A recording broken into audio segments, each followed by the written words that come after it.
Morning student, बाल साधना शिक्षण संस्थान की ऑनलाइन क्लासेस में आपका स्वागत है। देखिए, कल अपन ने पढ़ा था ठोसों का वर्गीकरण या क्रिस्टलीय ठोसों का वर्गीकरण। अंतराण्विक बलों की प्रकृति के आधार पर अपन ने उनका क्लासिफिकेशन पढ़ा था।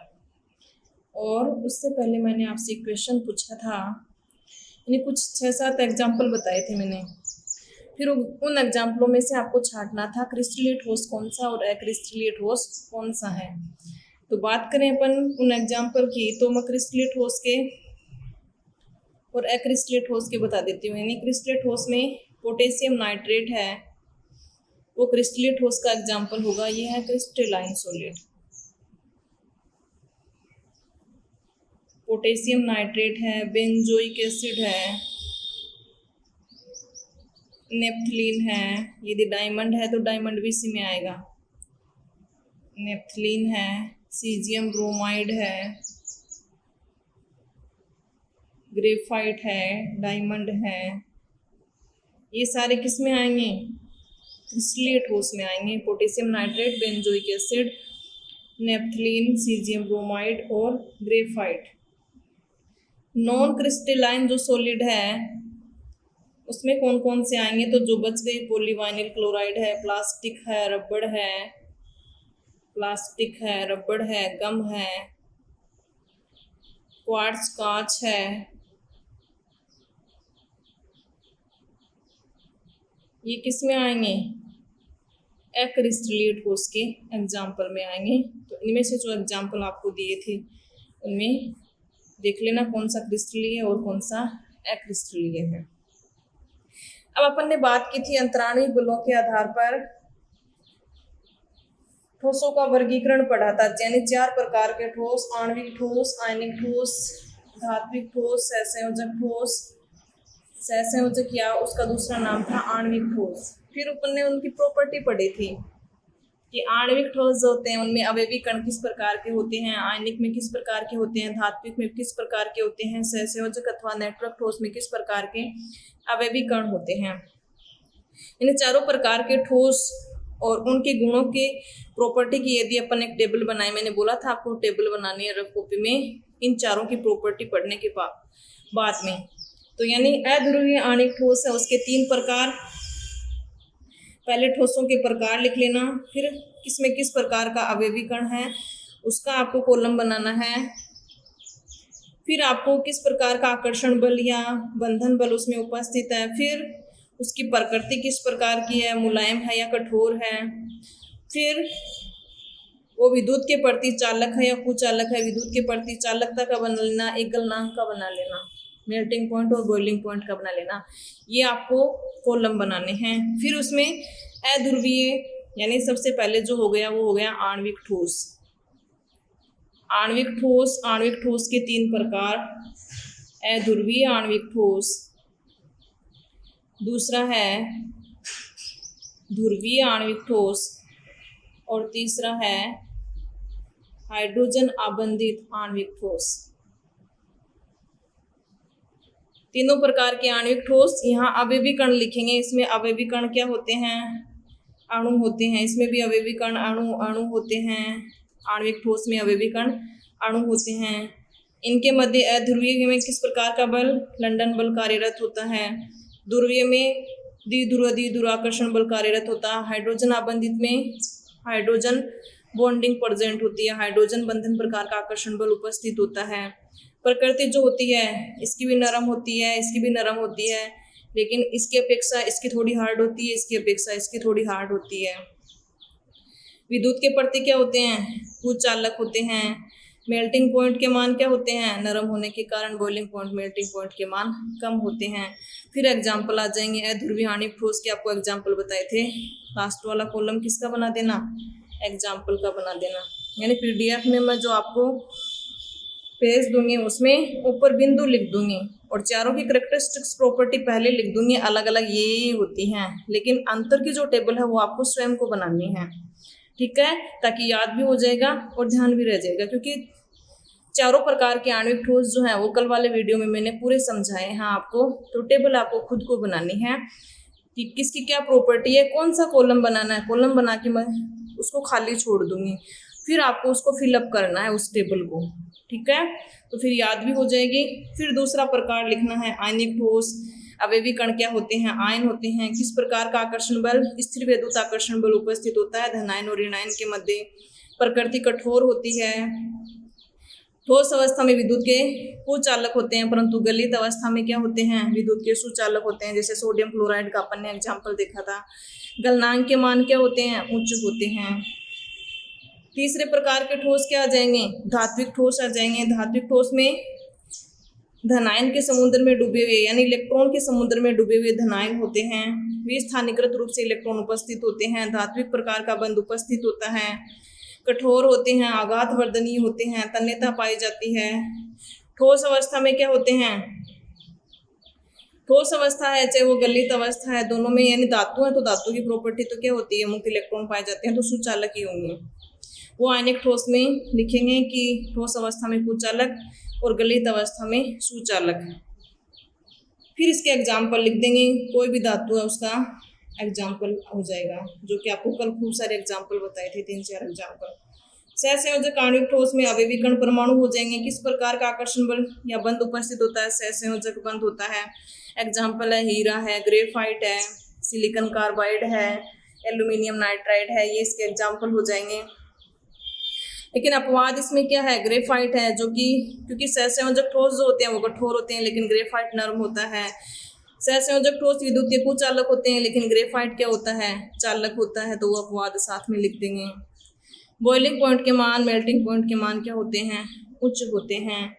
उच्च क्यों होते हैं? क्योंकि ये कठोर होते हैं, जबकि ग्रेफाइट क्या होता है? सॉफ्ट होता है या नरम होता है। तो इस तरह से आपको जो है एक टेबल फॉर्म में यदि आप फॉर्म कर लोगे तो किसी में अंतर पूछे तो भी इजी रहेगा। टेबल के रूप में यानी चारों का अलग अलग नहीं पढ़ना पड़ेगा, एक साथ में एक टेबल पढ़ ली, सबका याद हो जाएगा, क्योंकि ये 3-3, 4-4 प्रॉपर्टी हैं और एग्जाम्पल है। क्योंकि यहाँ से जो क्वेश्चन आता है वो ज्यादातर तो एग्जाम्पल ही पूछे जाते हैं कि अध्रुवीय आणविक ठोस के कोई 2 उदाहरण बताइए, या हाइड्रोजन आबंधित ठोस के कोई 2 उदाहरण बताइए। नाम से याद कर लेना, अध्रुवीय। अध्रुवीय और ध्रुवीय ये 2 वर्ड मैंने डाइपोल मोमेंट जब पढ़ाया था, द्विध्रुवा घूर्ण, कि इसकी प्रकृति ध्रुवीय होती है, इसकी अध्रुवीय होती है। म्यू का मान 0 होता है या म्यू का कुछ मान प्राप्त होता है तो प्रकृति क्या होती है? ध्रुवीय। 0 होता है तो अध्रुवीय होता है। CO2 कुछ एग्जाम्पल बताए थे, CCl4, तो वहां से भी आप दिमाग लगा करके लिख सकते हो ध्रुवीय अध्रुवीय के एग्जाम्पल।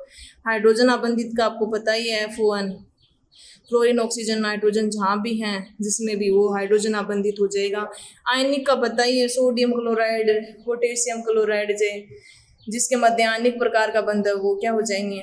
आयनिक हो जाएंगे। धात्विक मतलब धातु के एग्जाम्पल आएंगे। सहसंयोजक या नेटवर्क ठोस की याद कर लेना, हीरा graphite, silicon carbide, aluminium nitride, बस हो गया। तो ये हो गए चारों प्रकार के ठोस। अब देखिए कि स्टूडेंट ने 2-3 क्वेश्चन पूछे थे, बाकी के मेरे पास किसी का कोई वो नहीं है कि किसी ने कोई क्वेश्चन पूछा हो, शायद मेरे पास किसी का कोई मैसेज ना आए, तो आप दोबारा कमेंट में लिख दिया करो, ताकि दोबारा से वो मैसेज हो सकता है सेंड हो जाए तो पता चल जाए। किसी के मन में ये ना हो कि मेरा क्वेश्चन का आंसर नहीं दिया, तो मेरे पास जिसका कमेंट पहुंचा है, यानी कई बार क्या होता है कमेंट नहीं पहुंचता है, लेट तक आता है, दूसरे दिन आता है, फिर तीसरे दिन आता है, ऐसे होता है। तो देखिए एक स्टूडेंट ने क्वेश्चन पूछा था कि कुछ रिएक्शन बतानी है कि H2SO4 सल्फ्यूरिक अम्ल क्लोरीन ब्लीच के साथ, इसके साथ जब रिएक्शन करवाई जाती है किसका फॉर्मेशन होता है? HCl का फॉर्मेशन होता है प्लस सल्फेट आयन का फॉर्मेशन होता है। यानी सल्फ्यूरिक अम्ल में जब क्लोरीन गैस प्रवाहित करते हैं तो इस स्थिति में वो जो सॉल्यूशन होता है उसकी pH का मान जो है वो कम हो जाता है, क्योंकि उसकी प्रॉपर्टी क्या हो जाती है? एसिडिक हो जाती है। HCl का फॉर्मेशन हो जाता है प्लस सल्फेट का फॉर्मेशन हो जाता है। एक मैंने दूसरा क्वेश्चन पूछा था कि O2F2 जो है वो प्लूटोनियम को PuF6 में क्या कर देता है? ऑक्सीकृत कर देता है, तो उसकी अभिक्रिया बतानी है। तो O2F2 जब Pu प्लूटोनियम के साथ रिएक्शन करता है तो ये वाली रिएक्शन होती है PuF6 प्लस O2, यानी यहाँ प्लूटोनियम जो है फ्री अवस्था में कोई भी जो होता है एटम वो उदासीन जो होता है उसका ऑक्सीकरण अंक क्या होता है, फ्री अवस्था में 0 होता है। यहाँ इसका ऑक्सीकरण अंक कितना है, +6, इसका -1, 0 से +6 में जा रहा है तो क्या हो रहा है, ऑक्सीडाइज हो रहा है, ऑक्सीकृत हो रहा है, यानी इसका क्या हो रहा है, ऑक्सीडेशन हो रहा है। तो इस प्रकार हम कह सकते हैं कि O2F2 Pu को किसमें ऑक्सीकृत कर देता है, PuF6 में ऑक्सीकृत कर देता है। क्लोरीन इसके साथ जुड़ जाएगी, ये वाली रिएक्शन होगी। एक मेरे से क्वेश्चन पूछा था नेल्सन सेल। अब नेल्सन सेल पूरा बताऊं वो तो पूरा आपके सिलेबस में है नहीं, मैंने देखा था कि क्लोरीन बनाने की जो विधियां हैं वहां पर मैंने डिस्कस किया होगा कि नेल्सन सेल के द्वारा भी अपन क्लोरीन का फॉर्मेशन कर सकते हैं। लेकिन वैसे डायग्रामेटिकली जो है वो आपको याद करने की पूरा ऐसे क्वेश्चन नहीं आएगा कि नेल्सन सेल की सेल रिएक्शन लिखो या और कुछ लिखो। तो नेल्सन सेल जो है यानी इसमें क्या होता है, विद्युत अपघट्य के रूप में सोडियम क्लोराइड का सॉल्यूशन, ब्राइन सॉल्यूशन जो है वो भरा हुआ होता है। एक इसमें नीचे जो है NaOH का एक्वस सॉल्यूशन भी भरा हुआ होता है। अब इसमें होता क्या है, NaCl और NaOH जब इनका विद्युत अपघटन होगा, विद्युत अपघट्य के रूप में ये भरे हुए होते हैं, NaCl का होगा तो क्या बनेगा, Na+ और Cl- बनेगा। NaOH का होगा तो NaOH, Na++OH-। Aqueous NaOH, aqueous मतलब H2O भी उपस्थित है उसमें, H+ और OH-। अब वो यहाँ पर अपन जितनी क्वांटिटी लेंगे वो क्या हो जाएगा, उतना 2 यानी एक Cl जो है उससे तो कुछ होगा नहीं, 2 Cl मिलकर के क्या बना लेंगे, Cl2 यदि इलेक्ट्रॉन का त्याग कर देंगे तो उस स्थिति में क्या होगा, 2 Cl- ले लेंगे अपन, क्योंकि अकेला जो है फ्री अवस्था में नहीं रह सकता। सोडियम तो रह सकता है लेकिन ये वाला नहीं रह सकता, आयन के रूप में दूसरे Cl के साथ में क्रिया करके किसका फॉर्मेशन कर लेगा। तो ये इस तरह से उनका आयनाइजेशन होता है।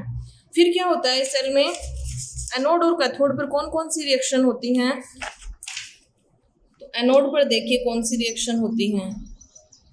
एनोड पर क्या होता है, हमेशा आपको मैंने बताया था, डेनियल सेल जो पढ़ाया था, एनोड पर हमेशा ऑक्सीडेशन की क्रिया होती है और कैथोड पे क्या होती है, रिडक्शन, यानी यहाँ इलेक्ट्रॉन दिए जाएंगे और यहाँ इलेक्ट्रॉन ग्रहण किए जाएंगे। तो एनोड पर क्या होता है, जो क्लोरीन, 2 क्लोरीन अपन ने लिए, क्लोरीन के द्वारा क्या किया जाएगा, इलेक्ट्रॉन त्याग किए जाएंगे। एक Cl के द्वारा 1 इलेक्ट्रॉन, दूसरे के द्वारा दूसरा इलेक्ट्रॉन, तो 2 इलेक्ट्रॉन का त्याग किया जाएगा, यानी ऑक्सीडेशन होगा। यानी एनोड पर क्या होता है, क्लोरीन, नेल्सन सेल में एनोड पर हमेशा क्लोरीन गैस मुक्त होती है और कैथोड पर हमेशा सोडियम और हाइड्रोजन जो है वो प्राप्त होते हैं। हाइड्रोजन गैस और सोडियम कैथोड पर प्राप्त होते हैं। यानी जो H2O था और जो Na+ बना था वो इलेक्ट्रॉन ग्रहण कर लेगा। 2Na जो है 2Na+, यानी 2NaCl लेंगे तो कितने प्राप्त होंगे, 2Na+, वो कितने इलेक्ट्रॉन ग्रहण करेंगे, 2 इलेक्ट्रॉन, तो 2 सोडियम मुक्त हो जाएंगे। H2O से क्या प्राप्त हुआ था, H+ और OH-, तो H+, एक अकेला H+ 1 इलेक्ट्रॉन ग्रहण कर ले, H फ्री रेडिकल के रूप में उसका कोई अस्तित्व नहीं है, बहुत क्रियाशील होता है, तो 2H+ लेंगे अपन, 2 इलेक्ट्रॉन एक्सेप्ट करेंगे, तो यानी यहाँ पर किसका फॉर्मेशन हो जाएगा, H2 का फॉर्मेशन हो जाएगा। ये नहीं लिख करके अपन सीधा ये लिख देंगे। तो ये एनोड और कैथोड के ऊपर होने वाली रिएक्शन है, तो ये याद कर लेना। और विद्युत अपघट्य के रूप में उसमें क्या भरा जाता है, सोडियम क्लोराइड का सॉल्यूशन भरा जाता है।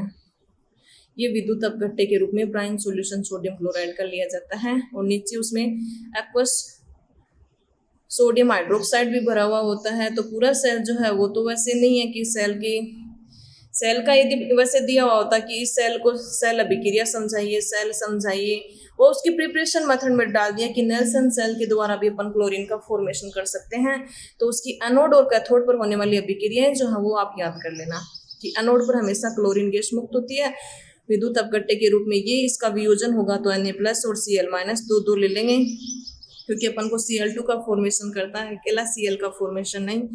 इस अवस्था में इसका अस्तित्व नहीं होता, तो अष्टक भी पूर्ण पूरित नहीं होता। 2Cl जो है वो 2Cl- 2 इलेक्ट्रॉन दे देंगे, एक -1 देगा तो Cl2 का फॉर्मेशन हो जाएगा।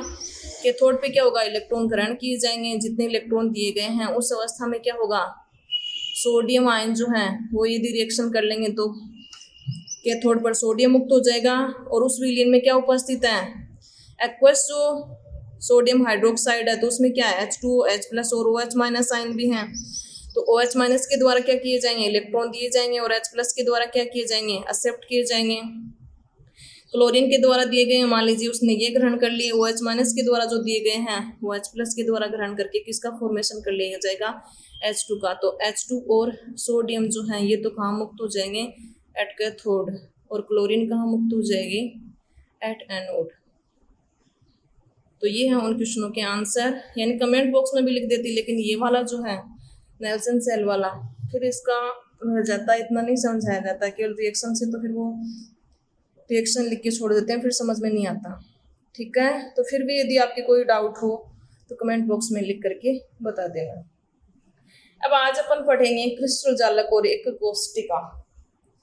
यानी क्रिस्टल जालक क्या होता है, crystal lattice, crystal lattice and unit cell.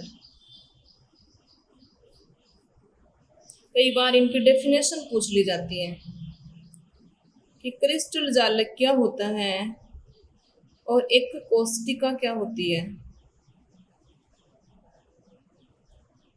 पहले अपन बात करेंगे क्रिस्टल जालक की, फिर अपन बात करेंगे एक कोष्टिका की। क्रिस्टल जालक क्या होता है, यानी क्रिस्टलीय ठोसों में अवयवी कण क्या होते हैं, अणु, परमाणु या आयन, जिनसे कि वो मिलकर के बना हुआ होता है, वो उसका क्या होता है, अवयवी कण होता है। अब किसी भी क्रिस्टलीय ठोस की संरचना में ये अवयवी कण जो है वो त्रिविम में यानी 3D में इस प्रकार से अरेंज होते हैं कि वो एक क्रिस्टल का फॉर्मेशन कर लेते हैं। यानी कोई भी क्रिस्टलीय ठोस है तो उस क्रिस्टलीय ठोस में क्या होगा, वो कणों से मिलकर के बना हुआ होगा। वो कण क्या कहलाते हैं, अवयवी कण कहलाते हैं। वो अवयवी कण जो है अणु भी हो सकता है, परमाणु भी हो सकता है और आयन भी हो सकता है। अब उस क्रिस्टल की संरचना में यानी वो मिलकर के क्या बना रहे हैं, क्रिस्टल का फॉर्मेशन कर रहे हैं। तो इस स्थिति में वो त्रिविम में यानी 3D में, एक्स एक्सिस हो सकता है, वाई एक्सिस, जेड एक्सिस, किसी में भी वो अरेंज होकर के उस क्रिस्टल का क्या करते हैं, स्ट्रक्चर का फॉर्मेशन करते हैं। तो त्रिविम में निश्चित ज्यामिति का निर्माण करते हैं। तो अवयवी कणों की त्रिविम में जो व्यवस्था है जिसके फलस्वरूप जो स्ट्रक्चर प्राप्त होती है उसी को अपन क्या कहते हैं, क्रिस्टल जालक कहते हैं। या त्रिविम आकाश में किसी क्रिस्टल की इकाइयों की नियमित व्यवस्था को क्या कहा जाता है, त्रिविम जालक। यानी कई बार इसको त्रिविम जालक के नाम से भी पूछ लिया जाता है कि त्रिविम जालक क्या होता है। तो त्रिविम जालक या उसको क्रिस्टल जालक कहा जाता है। यानी अवयवी कणों का 3D में जो अरेंजमेंट है जिसके फलस्वरूप एक नियमित या निश्चित ज्यामिति के रूप में वो व्यवस्थित हो जाते हैं, एक जाल के रूप में एक क्रिस्टल का फॉर्मेशन कर लेते हैं। वो जो क्रिस्टल है वो क्या कहलाता है, क्रिस्टल जालक कहलाता है या त्रिविम जालक कहलाता है। तो ये हो जाएगी क्रिस्टल जालक की डेफिनेशन। फॉर एग्जाम्पल, जैसे सोडियम क्लोराइड के क्रिस्टल की भी संरचना मैंने बनाई थी 11th क्लास में, यदि किसी के ध्यान हो तो, 4th वाले चैप्टर में इनऑर्गेनिक केमिस्ट्री में। इस तरह से मैंने एक क्यूब बनाया था, फिर उसके अंदर एक क्यूब बनाया था।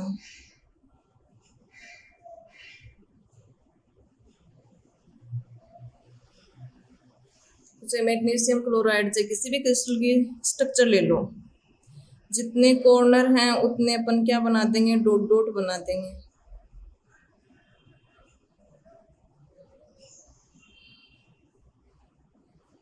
देखिए जितने कॉर्नर हैं उस पर क्या उपस्थित है, अवयवी कण।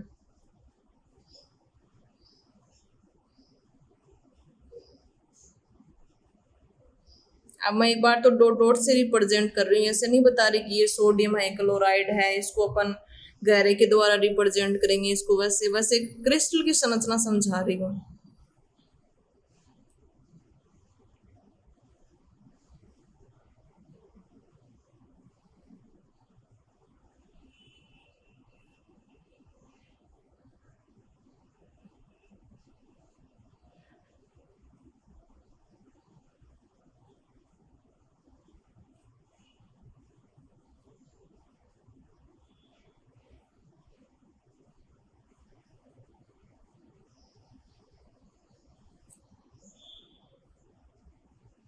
देखिए इस तरह से स्ट्रक्चर बनेगी, जो कि अपन ने बनाई थी। ये तो ढंग से नहीं बनी, ये यहाँ तक आएगा, फिर यहाँ पे इस तरह से हो जाएगा।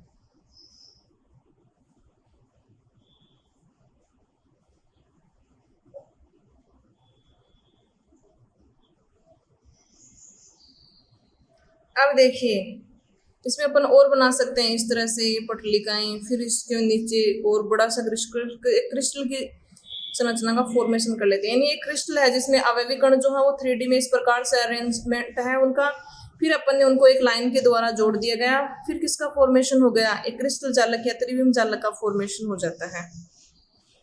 तो ये तो हो गई क्रिस्टल जालक की डेफिनेशन। एक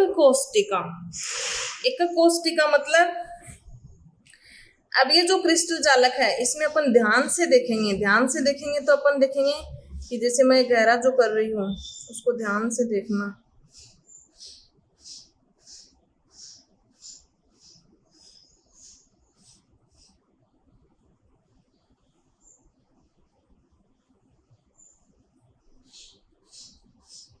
देखिए ये जो डिब्बा है, इस डिब्बे की बार बार इस क्रिस्टल में पुनरावृत्ति हो रही है, यानी लग ऐसे रहा है जैसे ऐसे डिब्बे जो हैं उन्होंने जुड़ करके इस आकृति का फॉर्मेशन किया है। एक बार आप रफ कॉपी में बना के देखना, फिर भी समझ नहीं आए तो बता देना, मैं दोबारा समझा दूंगी। तो यानी ये जो डिब्बा है, इस डिब्बे की बार बार पुनरावृत्ति होने से क्या हो रहा है, इस पूरे क्रिस्टल जालक का फॉर्मेशन हो रहा है। तो ये जो सबसे छोटी इकाई जिसकी की बार बार पुनरावृत्ति होने से क्रिस्टल जालक की वह संरचना जिसकी पुनरावृत्ति होने पर एक क्रिस्टल जालक, संपूर्ण क्रिस्टल जालक का फॉर्मेशन होता है, वह सबसे छोटी इकाई क्या कहलाती है, एक कोष्टिका कहलाती है। यानी क्रिस्टल जालक का वह छोटे से छोटा भाग जो संपूर्ण क्रिस्टल में क्या हो रहा है, बार बार पुनरावर्तित हो रहा है, तो वह छोटी से छोटी इकाई क्या कहलाती है, वो क्या कहलाती है, एकक कोष्टिका कहलाती है या यूनिट सेल कहलाती है। यानी त्रिविम में अवयवी कणों का रीअरेंजमेंट जिससे एक नियमित या रेगुलर ज्योमेट्री का फॉर्मेशन होता है, जिसमें अवयवी कण जो है वो त्रिविम व्यवस्था में व्यवस्थित होते हैं, जिसका फॉर्मेशन करते हैं वो तो क्रिस्टल जालक है या त्रिविम जालक है, और उसकी वह क्रिस्टल जालक या त्रिविम जालक की वह छोटी से छोटी इकाई जिसकी बार बार पुनरावृत्ति होने से उस क्रिस्टल जालक का फॉर्मेशन होता है, वो क्या कहलाती है, एकक कोष्टिका कहलाती है।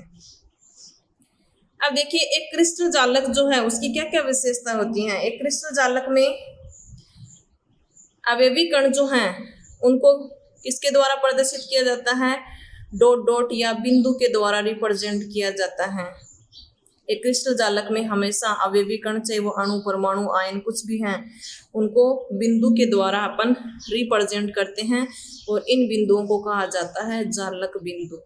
यानी क्रिस्टल जालक में है तो नाम दे दिया गया, जालक में है तो जालक बिंदु कहा जाता है।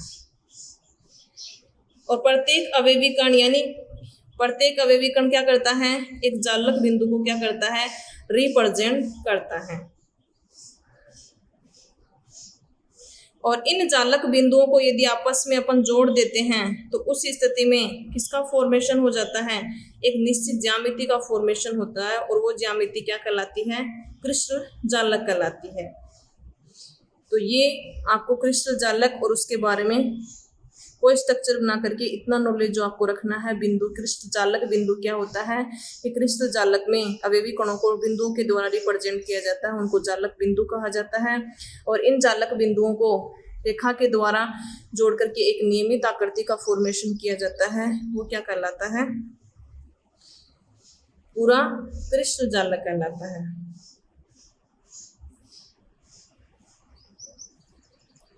तो ये हो गया क्रिस्टल जालक, एकक कोष्टिका की डेफिनेशन।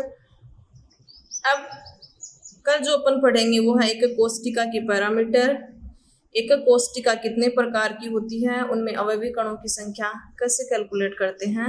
तो आज के वीडियो में इतना ही, बाकी का अपन कल डिस्कस करेंगे। कल ज़्यादा डिस्कस कर लेंगे, कल वाला वीडियो थोड़ा लंबा बना देंगे। तो आज के वीडियो में इतना ही, थैंक यू। और कोई आपकी कोई डाउट है तो कमेंट बॉक्स में लिख करके बता देना।